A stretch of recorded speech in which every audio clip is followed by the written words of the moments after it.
Hello and welcome to the Ruralco Water Southern Basin Market Update for Wednesday the 6th of May. Well, the skies finally opened up on the weekend, providing some widespread rain events across the Southern Basin, just enough to provide a sniff of optimism as we start heading into the new season and for those that are sowing currently.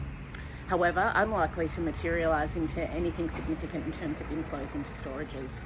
Southern Basin storages are currently at 42% compared to 51% at the same time last year.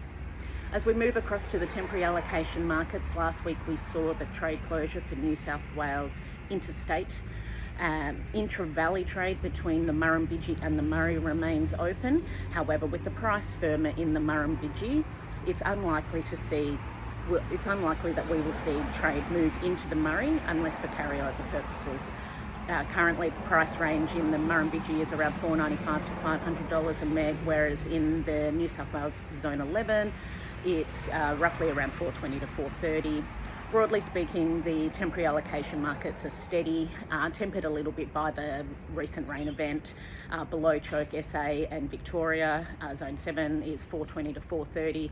Above Choke New South Wales and Victoria is roughly around $320 to $330. And in the Goulburn, we're seeing pricing around $375 to $385. It's been announced that the final irrigation days for the Goulburn Murray water channel districts is fast approaching. This will hopefully provide a bit of a clearer picture about availability, particularly around carryover space, which is being highly sought after at the moment. The mid-month date also presents us with our updated Victorian Seasonal determination and a risk of spill update. Last week, Water New South Wales also issued an important notice in relation to temporary trade, advising that they will be closing their temporary trade 10 days earlier than normal due to historical backlog. And so that's just something to be mindful of, that the last day for temporary allocation trade in New South Wales will be the 16th of June. We're yet to see if that's just for private diverters or if that is also for the IIOs. As we move over to other markets, inquiry for forwards continues to come in at high rates. Despite the dry outlook though, buyers are still there still seems to be a bit of resistance from buyers to lock in their full requirements for next season, so applying a bit of a hedging mechanism there. The permanent entitlement market continues to be highly competitive. We're seeing a huge amount of demand for anything high security and high reliability.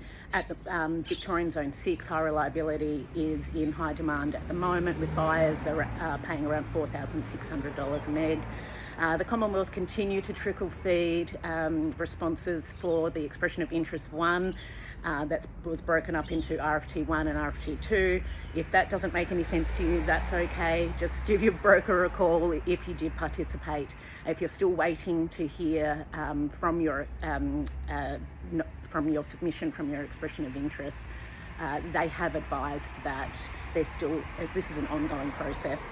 Carryover capacity, as I mentioned before, is in high demand, particularly in Zone 7 for low reliability. There seems to be a fair bit of low reliability Goulburn available, but as we're heading into that final stages of the season, this product is going to be highly sought after. So if you're after carryover, get in quick. It's carryover capacity, sorry. And finally, we'd just like to say thank you to everyone that registered for our live webinars. Our final one is this Thursday, and we've saved the best for last.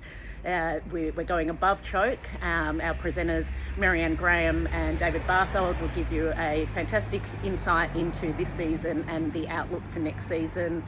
And all of our webinars will be available on our website and on our social media pages. So please follow us, and thank you for watching. Take care.